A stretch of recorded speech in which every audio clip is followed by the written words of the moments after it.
Bom, então a gente vai substituir a área da curva pela área do trapézio. A gente falou anteriormente no vídeo, né? Vamos cometer um erro, o erro da regra dos trapézios. Quem vai ser esse erro, né? Então vai ser essa diferença entre a integral real de f de x dx e esse cálculo da área do trapézio. Então eu vou ter aqui um mais ou menos erro de t. Esse erro de t ele pode ser calculado aqui, ó, dessa maneira. Erro de t é igual a h ao cubo dividido por 12 vezes a segunda derivada de f no ponto C, onde C é um ponto dentro do intervalo x0 e x1. A demonstração desse erro eu deixei para vocês darem uma pesquisada depois no livro da Ruggiero Lopes, é um livro bom, tá? Vai ter lá toda essa demonstração. Então, para a gente não se aprofundar muito, eu deixei lá a demonstração para vocês verificarem depois. Tá? Quando esse intervalo é muito grande, quando h é muito grande, o erro tende a ser grande. Então, o que se recomenda? Fazer m subdivisões. E aí eu vou aplicar a regra do trapézio em cada subdivisão. Essa é a ideia dos trapézios repetidos. Então, nesse caso, eu vou fazer o somatório das integrais, do xi até o xi mais 1. Que vai dar, então, né, no nosso caso aqui, o somatório da área do trapézio, mais ou menos o erro, indo de 0 até m menos 1, já que são m pontos, né? Então vai do x0, x1, depois x1, x2, depois x2, x3. E para cada margem de erro, eu vou ter aqui um h menor, que já vai diminuir meu erro, né? Cada margem de cálculo, o meu h vai ser menor. E também o CI aqui, que eu vou escolher, que vai estar dentro desse intervalo xi, xi mais 1, ele tende a não ser sempre o valor máximo. Ok? O que eu vou fazer então aqui? Separei esse somatório em dois, a soma das integrais e a soma dos erros de cada intervalo, tá? E aí eu vou ter o quê? Eu vou dividir então em duas partes, né? A integral através de trapézios repetidos, mais ou menos o erro através de trapézios repetidos. O cálculo da integral, na verdade, é a soma das áreas dos trapézios, certo? Veja que nas áreas dos trapézios, o que vai variar nesse somatório é a soma das bases. Base menor mais base maior, ou base maior mais base menor. Porque o h é constante, porque os intervalos todos têm o mesmo tamanho, e essa divisão por 2 é constante. Então eu tiro as constantes da somatória e somo o resto. Mas veja, se eu tenho um intervalo de 0 a 1, depois um intervalo de 1 a 2, depois um intervalo de 2 a 3, depois de 3 a 4, de 4 a 5, até chegar no m menos 1m, você concorda que do 1 ao m menos 1, ele sempre vai aparecer dobrado? Porque ele aparece no intervalo anterior e no posterior, no anterior e no posterior, no anterior e no posterior. Os únicos que aparecem uma vez só nesse somatório todo é o primeiro e último termo. Então eu posso reescrever essa integral assim, ó, h sobre 2, que multiplica a primeira imagem, o f de x0, mais o dobro do somatório de todas as imagens intermediárias, mais a última imagem f de xn. Ok? Já no caso do erro, eu tinha lá um somatório, né? O que eu vou fazer? Bom, o que vai mudar de um intervalo para outro é o CI. O que eu posso fazer para ter uma aproximação boa é dizer que esse erro, aqui na verdade eu deveria ter colocado menor ou igual, tá? É dizer que esse erro ele vai ser menor ou igual a um limitante, que vai ser o máximo dos FCs. F duas linhas C, desculpa, tá? A derivada segunda de C. Por quê? Se todos os outros CIs forem menor que isso, já vai dar menor do que esse resultado. Se todos os CIs forem iguais, aí todas essas imagens, né, da segunda derivada de CI forem iguais, aí posso usar o máximo, né, e multiplicar isso ali por m, que são o número de vezes que eu estou somando esse número ali. Tá? Então eu cheguei nessa expressão por erro. Então eu vou trabalhar isso como meu erro máximo, ou meu erro limitante. Então o erro na fórmula do cálculo da integração por trapézios repetidos sempre vai estar abaixo, né, menor ou igual a esse meu erro limitante. Como esse m aqui ele é o número de intervalos, ou seja, eu posso escrever ele como B menos A, o tamanho do intervalo todo, dividido por H intervalos, H é o tamanho de cada intervalo, né? Isso vai dar o M, número de intervalos. Se eu troco então aqui por B menos A sobre H, esse H ao cubo com esse H eu simplifico. E eu fico com B menos A vezes H ao quadrado dividido por 12, vezes o máximo dessa derivada segunda de C. Ok? E o C é o maior, é o que gera maior imagem, então ali em módulo, né? Vamos ver graficamente o que seria isso, tá? Então, imagine que eu tenho então aqui essa função. O que eu vou fazer primeiro nela? Dividir ela em m intervalos. Cada intervalinho desse tem um tamanho h. Então, eu estava aqui no intervalão a, b, eu agora passo a ter x0, x1, x2, x3, x4, x5, x6 e x7. Para esse exemplo aqui eu estou trabalhando com 7. E aí, o que eu faço? Aqui um trapézio, uma interpolação, um polinômio de primeiro grau entre esses dois pontos. Depois outro trapézio. Essa área que ficou acima aqui estaria faltando, mas aqui você vê que tem uma área sobrando. Uma coisa vai acabar compensando a outra. Entendeu? E aí, quanto menor ali os seus intervalos, maior tem de ser a precisão. E assim vou até o final. E aí eu montei, então, uma maneira de calcular a integral através da área do cálculo desses trapézios. Vamos fazer um exemplo, tá? Então, nos próximos slides, a gente vai tentar resolver isso aqui, ó.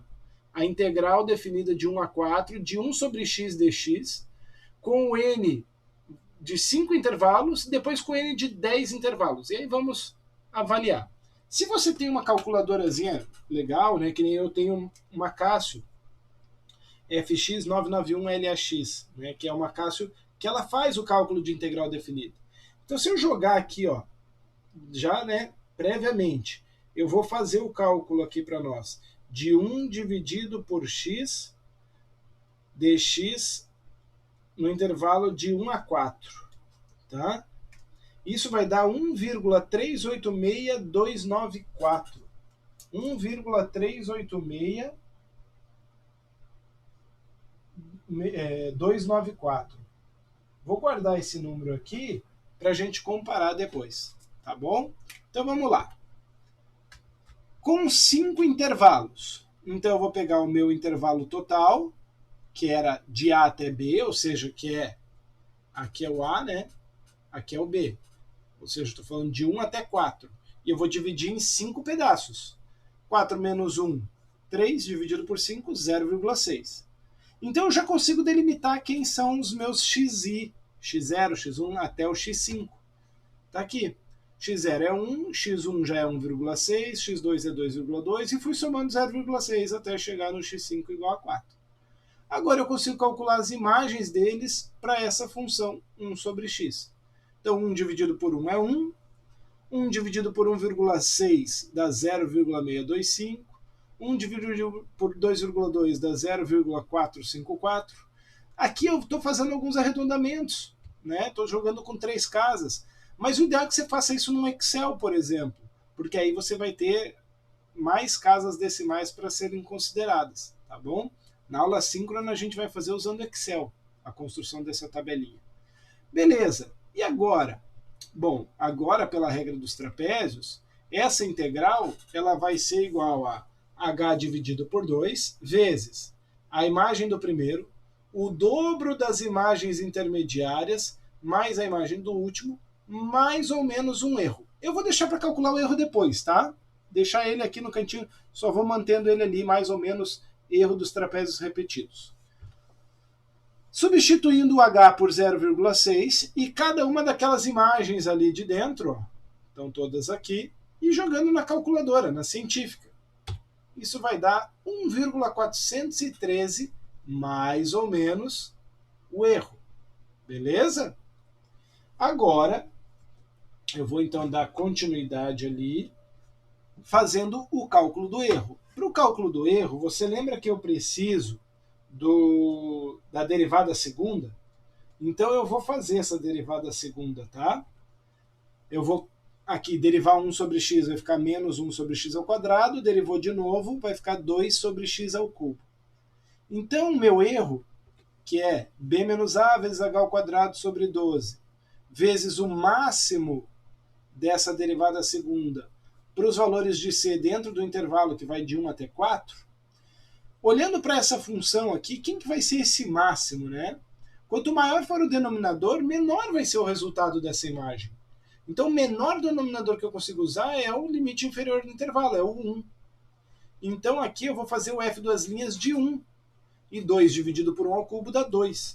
Então, eu tenho aqui b menos a, que é 3, que a gente já tinha feito essa conta aqui em cima, vezes o h 0,6 ao quadrado, dividido por 12, vezes 2.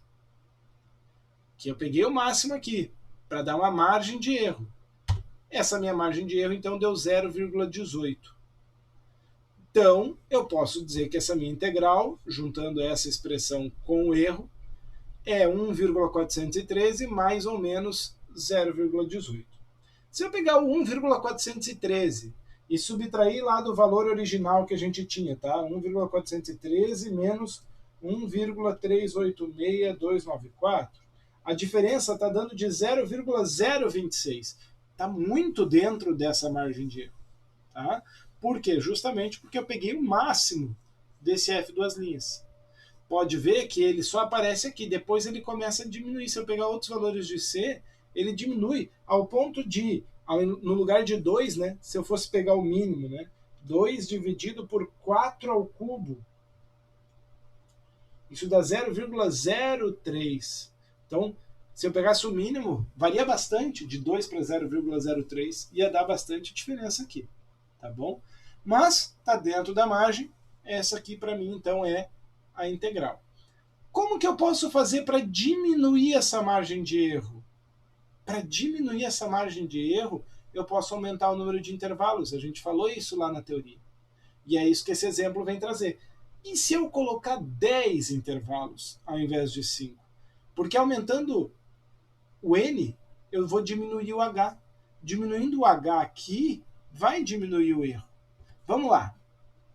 Com 10 intervalos, o meu h passa a ser 0,3, que é 3 unidades de intervalo, dividido em 10 pedaços. Agora, então, eu vou montar a tabelinha, né? A imagem do x0, 1 dividido por 1 é 1.